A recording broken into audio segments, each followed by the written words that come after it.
Medical क्षेत्र में केंद्र का ऐतिहासिक फैसला। अब मेडिकल कोर्सेज में भी ऑल इंडिया लेवल पर ओबीसी कैंडिडेट्स को 27% और ईडब्ल्यूएस कैंडिडेट को 10% आरक्षण मिलेगा। केंद्र सरकार ने चिकित्सा शिक्षा क्षेत्र में आज ऐतिहासिक फैसला किया है। चिकित्सा शिक्षा के क्षेत्र में ऑल इंडिया लेवल पर पिछड़ी जातियों ओबीसी को 27% और आर्थिक रूप से कमजोर ईडब्ल्यूएस कैंडिडेट्स को 10% आरक्षण दिया जाएगा। फैसला 2021-22 के सेशन से ही लागू होगा। इस फैसले से हर साल all India quota scheme AIQ के तहत MBBS, MS, BDS, MDS, dental, medical और डिप्लोमा में 5,550 कैंडिडेट्स को इसका फायदा मिलेगा। प्रधानमंत्री नरेंद्र मोदी ने इस संबंध में 26 जुलाई को बैठक की थी और वे पहले भी इन वर्गों को आरक्षण दिए जाने की बात कह चुके थे। 26 जुलाई को हुई मीटिंग के 3 दिन बाद सरकार ने यह फैसला ले लिया है। इस बारे में प्रधानमंत्री नरेंद्र मोदी ने सोशल मीडिया के जरिए जानकारी दी है।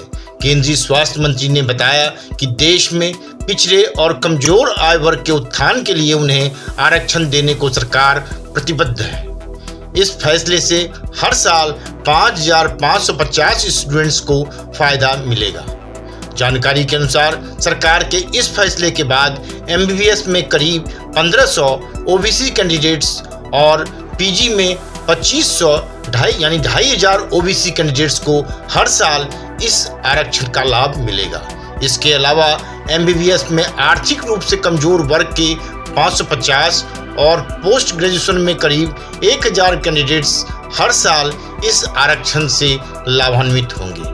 अब आइए इस फैसले से जुड़े कुछ पॉइंट्स पर गौर करते हैं। सबसे पहले जानते हैं क्या है all India quota scheme AIQ।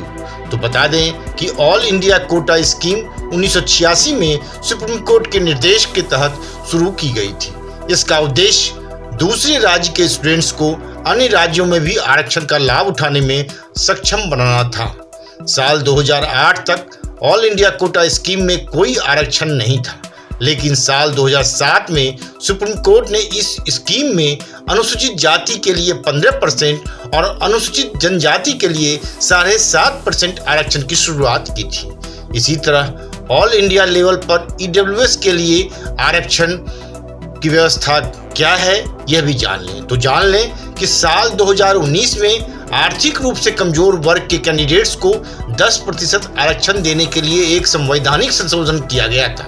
इसके मुताबिक मेडिकल और डेंटल कॉलेजों में सीटें बढ़ाई गईं ताकि अनारक्षित वर्ग पर अनरिजर्व पर इसका कोई असर न पड़े, लेकिन इस श्रेणी को ऑल इंडिया कोटा योजना में शामिल नहीं किया गया था।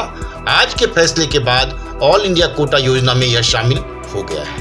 कहा जाता है कि छात्र संगठनों की हड़ताल की धमकी के बाद सरकार ने उठाए हैं यह कदम।